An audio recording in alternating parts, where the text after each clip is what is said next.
नमस्कार, मैं उपेंद्र यादव। आप देख रहे हैं वी न्यूज यूट्यूब चैनल। आज की दो बड़ी खबरें। मध्य प्रदेश के मंत्री कुंवर विजय शाह एक बार फिर सुर्खियों में है। विपक्ष ने उन पर ऑपरेशन सिंदूर के चेहरे में से एक कर्नल सोफिया कुरैशी पर आपत्तिजनक टिप्पणी करने का आरोप लगाया है। वहीं मध्य प्रदेश हाई कोर्ट ने इस मामले पर स्वतः संज्ञान लेते हुए मंत्री के खिलाफ एफआईआर करने के निर्देश दिए हैं।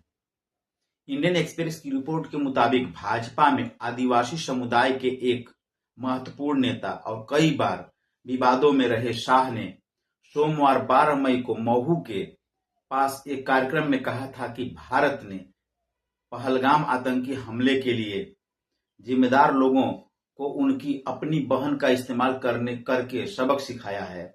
विजय शाह एक वायरल वीडियो में यह कहते हुए सुने जा रहे हैं, जिन्होंने हमारी बेटियों के सिंदूर उजाड़े, उन्हीं कटे पीटे लोगों को उन्हीं के बहन भेजकर उनकी ऐसी तैसी करवाई। उन्होंने कपड़े उतार कर हिंदुओं को मारा और मोदी जी ने उनकी बहन को उनकी ऐसी तैसी करने के लिए हमारे जहाज से उनके घर भेजा। हालांकि इस पूरे वीडियो में मंत्री शाह ने किसी का नाम नहीं लिया, लेकिन विपक्ष कांग्रेस ने इस पर तीखा प्रतिक्रिया व्यक्त करते हुए आरोप लगाया है कि उन्होंने कर्नल कुरैशी को लेकर ये बातें कही हैं। मंत्री ने भाषण के दौरान 3 बार अपनी टिप्पणी दोहराई है। इस मामले के तूल पकड़ने के बाद उन्होंने स्पष्ट किया कि उनके भाषण को अलग संदर्भ में नहीं देखा जाना चाहिए। उन्होंने कहा, वे हमारी बहन हैं और उन्हें सशस्त्र बलों के साथ मिलकर बड़ी ताकत से बदला लिया है। मालूम हो कि कुंवर विजय शाह के पूरे मामले को लेकर कांग्रेस शीर्ष नेतृत्व ने मंत्री की बर्खास्तगी की मांग की है। कांग्रेस अध्यक्ष मल्लिकार्जुन खड़गे ने एक सोशल मीडिया पोस्ट में कहा कि कर्नल सोफिया कुरैशी को लेकर आपत्तिजनक टिप्पणी करने वाले विजय शाह को तत्काल बर्खास्त किया जाना चाहिए। वहीं मध्य प्रदेश के कांग्रेस अध्यक्ष जीतू पटवारी ने भी इस बयान पर आपत्ति जताते हुए कहा, भारतीय सेना ने सिर्फ 25 मिनट में ही पाकिस्तान में 9 आतंकी ठिकानों को नष्ट कर दिया। सेना ने यह भी बताया कि पाकिस्तानी सेना के 40-45 से ज्यादा लोग मारे गए और कई आतंकी भी मारे गए, लेकिन आज मंत्री विजय शाह ने उन बेटियों के खिलाफ अपमानजनक तरीके से बात की जिनसे पाकिस्तानी सेना कांपती थी। अब मुख्यमंत्री मोहन यादव को स्पष्ट करना होगा कि क्या राज्य सरकार या फिर पूरा मंत्रिमंडल इस बयान से सहमत है, और अगर ऐसा नहीं है तो विजय शाह को अभी बर्खास्त कर देना चाहिए। मालूम हो कि अनुसूचित जनजाति यानी एसटी के लिए आरक्षित हरसूद सीट से लगातार 8 बार चुनाव जीतने वाले शाह वर्तमान में जनजातीय मामले, सार्वजनिक संपत्ति प्रबंधन और भोपाल गैस त्रासदी राहत एवं पुनर्वास मंत्री हैं। विवादों में घिरे रहने की उनकी प्रवृत्ति ने अक्सर उनके राजनीतिक सफर को मुश्किल में डाला है। ज्ञात हो कि 2013 में शाह को तत्कालीन सीएम शिवराज सिंह चौहान की पत्नी पर कथित लैंगिक भेदभाव पूर्ण टिप्पणियों के चलते राज्य मंत्रिमंडल से इस्तीफा देने के लिए मजबूर होना पड़ा था। बाद में उन्हें फिर से बहाल कर दिया गया। एक भाजपा नेता ने नाम न बताने की शर्त पर मीडिया से कहा कि हरसूद और आसपास के आदिवासी क्षेत्रों में शाह की अच्छी पकड़ ने उन्हें 12 साल पहले विवाद को लेकर अनुशासनात्मक कार्रवाई का सामना करने के बावजूद बचने में मदद की। भाजपा नेता ने कहा, उन्हें दरकिनार नहीं किया जा सकता और चौहान काल के कई मंत्रियों को हटाए जाने के बावजूद मोहन यादव मंत्रिमंडल में प्रमुख विभाग उनके पास है। भाजपा में शाह का महत्व पार्टी के आदिवासी मतदाताओं पर नए सिरे से ध्यान केंद्रित करने से उपजा है, जो राज्य की आबादी का लगभग 21% हिस्सा है, और अनुमान है कि वे राज्य की 230 विधानसभा सीटों में से 47 में चुनावी नतीजों को प्रभावित करते हैं। 2018 में कांग्रेस के 30 की तुलना में भाजपा ने इनमें से केवल 16 सीटें जीती, जिससे राज्य में पार्टी की सत्ता चली गई। 5 साल बाद भाजपा की संख्या बढ़कर 24 हो गई, क्योंकि उनके सत्ता बरकरार रखी, जिसने 2020 में कमलनाथ प्रशासन के पतन के बाद सरकार बनाई। मालूम हो कि 2018 में ट्रांसजेंडर समुदाय के लिए शाह की टिप्पणी ने उन्हें मुश्किल में डाल दिया था। इतना ही नहीं, 4 साल बाद उन्होंने प्रधानमंत्री नरेंद्र मोदी के पूर्ववर्तियों पर अपनी आपत्तिजनक टिप्पणी से भाजपा को एक बार फिर से परेशानी में डाल दिया था।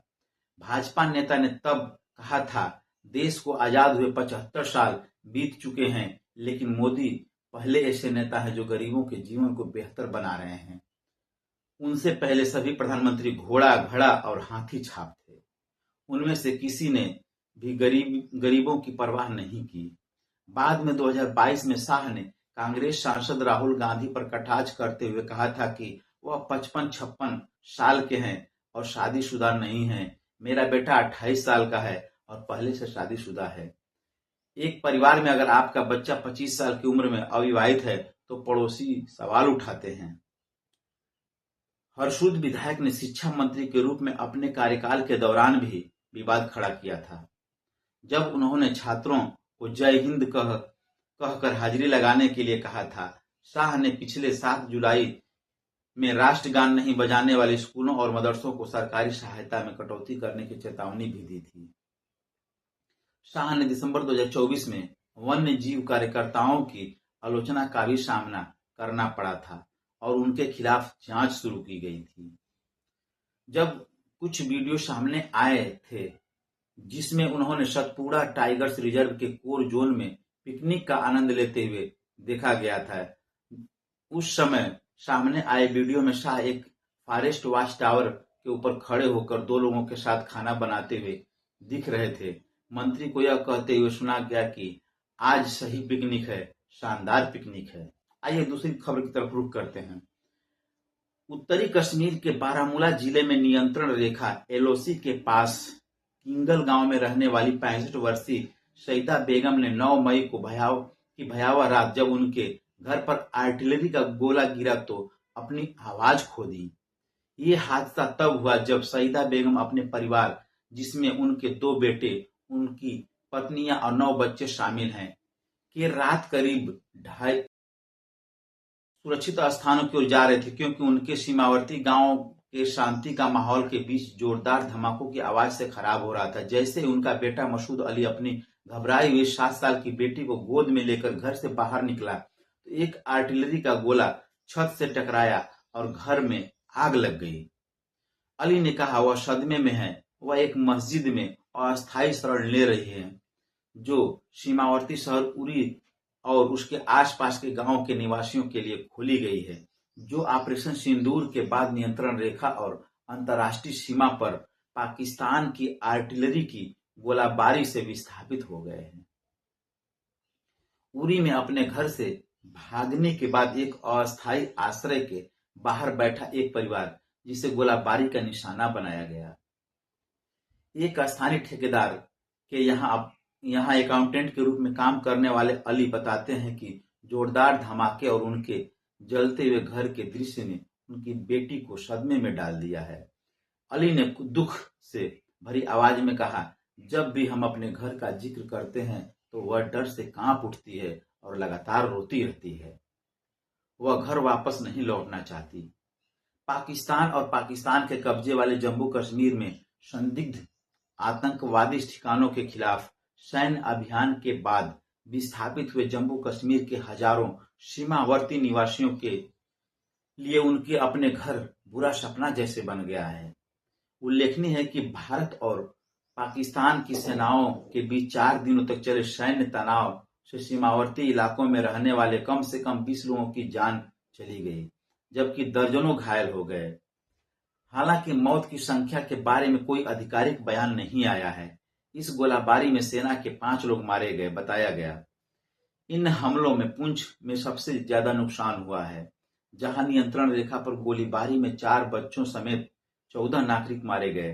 पुंछ में मारे गए लोगों में 13 वर्षीय जुड़वा बच्चे जैन अली और उनकी बहन उर्वा फातिमा शामिल हैं, जिन्होंने उनका परिवार आयान और जोया के नाम से बुलाता था। मरने वालों में सिख समुदाय के 5 सदस्य भी शामिल हैं। उरी में अपने घर की क्षतिग्रस्त दीवार की ओर इशारा करते हुए एक व्यक्ति जो गोलाबारी में क्षतिग्रस्त हुई है। वहीं राजौरी में जम्मू कश्मीर सरकार के एक अतिरिक्त जिला विकास आयुक्त और एक 2 वर्षीय बच्ची समेत 3 नागरिक मारे गए हैं, जबकि जम्मू में अंतर्राष्ट्रीय सीमा पर उत्तरी कश्मीर के सीमावर्ती शहर उरी और आरएसपुरा में 2 नागरिक मारे गए। भारत और पाकिस्तान के बीच संघर्ष विराम समझौते पर हस्ताक्षर होने के 3 दिन बाद जम्मू कश्मीर प्रशासन भौतिक नुकसान का आकलन करने में जुट गया है, जबकि विस्फोटकों के फटने के डर से कई सीमावर्ती निवासी अपना जीवन फिर से शुरू करने से कतरा रहे हैं। सूत्रों ने बताया कि सुरक्षा बल विस्थापित निवासियों को उनके घर में लौटने की अनुमति देने से पहले प्रभावित क्षेत्रों की सफाई कर रहे हैं। कश्मीर घाटी के संभागीय आयुक्त वीके विथुड़ी और जम्मू में उनके समकक्ष रमेश कुमार से पाकिस्तान की ओर से की गई गोलाबारी और संदिग्ध ड्रोन हमलों के कारण केंद्र शासित प्रदेश में हुए भौतिक नुकसान के आधिकारिक आकलन के बारे में टिप्पणी के लिए संपर्क नहीं किया जा सकता। मीडिया ने उरी और पुंछ जिलों के दर्जनों निवासियों से बात की, जिनमें से कुछ अभी भी स्कूलों, मस्जिदों और अन्य सार्वजनिक स्थानों पर रह रहे हैं, जिन्हें विस्थापित परिवारों के लिए अस्थायी आश्रयों में बदल दिया गया है। अधिकांश प्रभावित निवासियों ने भूमिगत बंकरों की कमी या पूरी तरह से अनुपस्थिति के बारे में शिकायत की है, जिनके बारे में उनका मानना था कि इससे मृतकों और घायलों की संख्या कम हो सकती थी। उरी गांव के निवासी ऑपरेशन सिंदूर के बाद पाकिस्तान द्वारा की गई गोलाबारी के बाद अपने घरों पर लगे गोलों के अवशेष दिखा रहे हैं। पुंछ के डिंगला निवासी वकार अजीज, जो सीमावर्ती जिले के आर्टिलरी की गोलाबारी के बाद विस्थापितों के लिए अस्थायी आश्रय स्थल में तब्दील किए सरकारी स्कूल में चले गए थे, ने बताया कि मंगलवार को अपने घर लौट आए। अजीज ने बताया बहुत से निवासी वापस आ गए हैं, हालांकि फिर से हिंसा भड़कने का डर बना हुआ है। ऐसी आशंकाएं थी डीजीएमओ वार्ता विफल हो जाएगी, लेकिन उन्हें शांत कर दिया गया और यहां तक कि जो लोग जम्मू और अन्य जिलों में भाग गए थे वे भी वापस आ रहे हैं। ज्ञात हो कि प्रधानमंत्री नरेंद्र मोदी ने सोमवार 13 मई को अपने राष्ट्र के नाम संबोधन में कहा था कि सशस्त्र बलों ने आतंकवादी ढांचे के एक बड़े हिस्से को नष्ट कर दिया है, कई आतंकवादियों का सफाया कर दिया है और पाकिस्तान में उनके आतंकी ठिकानों को खंडहर में बदल दिया गया है। रिपोर्ट के अनुसार भारत और पाकिस्तान के सैन्य अभियान महानिदेशकों डीजीएमओ ने सोमवार को शाम 5:30 बजे की बातचीत के दौरान संघर्ष विराम बनाए रखने के उपायों पर चर्चा की। अजीत कहते हैं, हमने क्या हासिल किया? कई लोगों की जान चली गई, कई घर खंडहर में तब्दील हो गए। क्या पुंछ में व्याप्त मौत और विनाश पाकिस्तान को हमारा जवाब है? कौन गारंटी देगा कि पाकिस्तान हमारे घर पर दोबारा गोलीबारी नहीं करेगा? 90 वर्षीय सईद हुसैन ने बताया कि 1947-48 के भारत पाक युद्ध के बाद यह पहली बार था जब ऐतिहासिक शहर पुंछ भारत और पाकिस्तान के बीच बंट गया था और सीमावर्ती जिले में ऑपरेशन सिंदूर के बाद 4 दिनों तक चली झड़पों के दौरान नागरिक क्षेत्रों पर आर्टिलरी की गोलाबारी देखी गई। पुंछ के नंगली गांव के निवासी हुसैन ने फोन पर बताया, 1965, 71 और 1999 के युद्धों और 7 मई के बाद भी आतंकियों पर इसका असर नहीं पड़ा। भारत और पाकिस्तान ने 3 युद्ध लड़े, लेकिन आतंकवाद की समस्या बनी हुई है। जान माल के नुकसान के अलावा क्या हासिल हुआ? उरी का मुख्य बाजार, जो कभी खरीदारों से गुलजार रहता था, सोमवार को सुनसान दिखाई दिया, क्योंकि अधिकांश निवासी घरों के अंदर ही रहे। उन्हें नहीं पता कि भविष्य में क्या होगा। अली, जिनका गिंगल में घर गोलाबारी से अधिकांश रूप से क्षतिग्रस्त हो गया था, कहते हैं कि उनकी बीमार मां को हाई बीपी की शिकायत है। उनकी आंखें गुब्बारे की तरह सूज गई हैं। उन्होंने आगे बताया कि मैं उन्हें डॉक्टर के पास ले जाना चाहता हूं, लेकिन हम एक मस्जिद में रह रहे हैं और हालात ठीक नहीं लग रहे हैं। अली की पत्नी और गृहिणी मिश्रा बेगम कहती हैं कि उन्हें अपने गांव से दूर गोले गिरने की आवाजें सुनने की आदत थी, लेकिन उन्होंने कभी नहीं सोचा था कि एक दिन उन्हें ही निशाना बनाया जाएगा। उन्होंने कहा, मैं सो नहीं पाती, उस रात की दहशत आज भी मेरे रातों की नींद हराम कर देती है। यहाँ तक कि बच्चे भी सो नहीं पाते। सत्तारूढ़ नेशनल कॉन्फ्रेंस के नेता और उरी से जम्मू कश्मीर विधानसभा के सदस्य सज्जाद शफी ने सोमवार को प्रभावित गांवों का दौरा किया था। उन्होंने कहा कि जम्मू कश्मीर के सीमावर्ती निवासी भारत और पाकिस्तान के बीच दुश्मनी के मुख्य पीड़ित हैं। उन्होंने कहा, उरी की आधी आबादी प्रभावित हुई है। दिल्ली और इस्लामाबाद में हर कोई आराम से बैठा है, जबकि हम सीमावर्ती लोग बेघर हो गए हैं। हमारे पुरखों ने मुश्किलें झेली और अब हम और हमारे बच्चे झेल रहे हैं।